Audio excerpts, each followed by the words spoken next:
අපි අදාගන්න යන්නේ කලිය කියලා කෑමක්. මේ තියෙනවා අල, මිරිස් කුඩු, තේ හැඳි භාගයක්. තේ හැඳි භාගයක් කහ කුඩු අවශ්‍ය ප්‍රමාණයක් අපිට. තක්කාලි, අවු මිරිස්, කරපිංචා, සුදු ලුණු, දිය කිරි, උකු කිරි. අලු කෙසෙල් 150ක්, බෙදලා ගත්ත අලු කෙසෙල් ගෙඩි 3ක්, ග්‍රෑම් 100ක් හල, වම්බොටු ග්‍රෑම් 250ක්.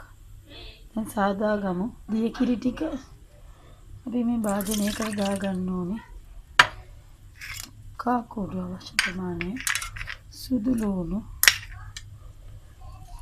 කරපිංචා, තක්කාලි ඔක්කොම එකතු කරගමු.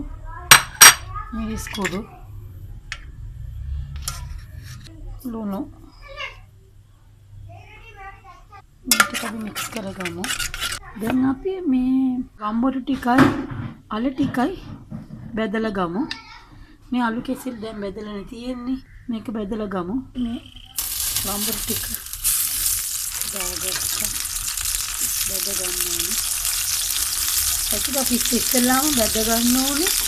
අලු කෙසෙල් ටිකයි කිව්වොත් මේ වම්බොටු ටිකේ ඇට ටික ඔක්කොම තෙලට වැටෙනවානේ. අපි ඉස්සෙල්ලා බෙද ගන්න ඕනේ අලු කෙසෙල්. අලු කෙසෙල් ටික වදලා ගත්තනේ. ඒ වම්බොටු ටික බෙද ගමු. හරි රසයි මේ කෑම එක. අපි කාලා බලන්නකෝ.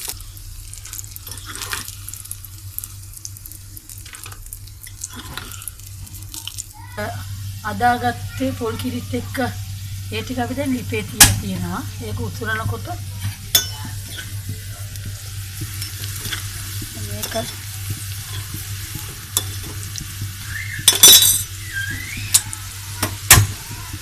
දැන් මේ උතුරනකොට අපි මේ අලු කෙසෙල් ටික අපි දාගන්නවා.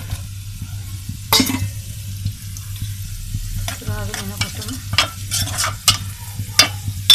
කෙසෙල් ටික දාගන්න උතුරයිනේ. උතුරනකොට මේ වම්බොටු ටික දාලා ඊළඟට දැන් අල ටික අපි දාගන්නවා.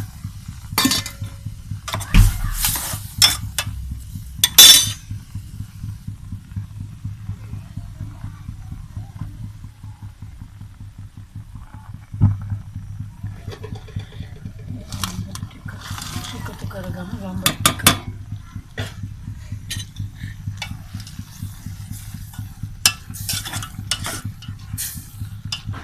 ටිකක් කැම්බෙන්න හරිනවා. විනාඩි 3ක් විතර.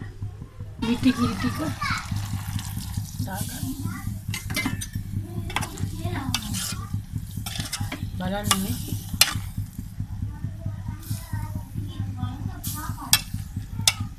දෙටම කැම්බිලා. ඔයගොල්ලෝ අදලා බලන්න.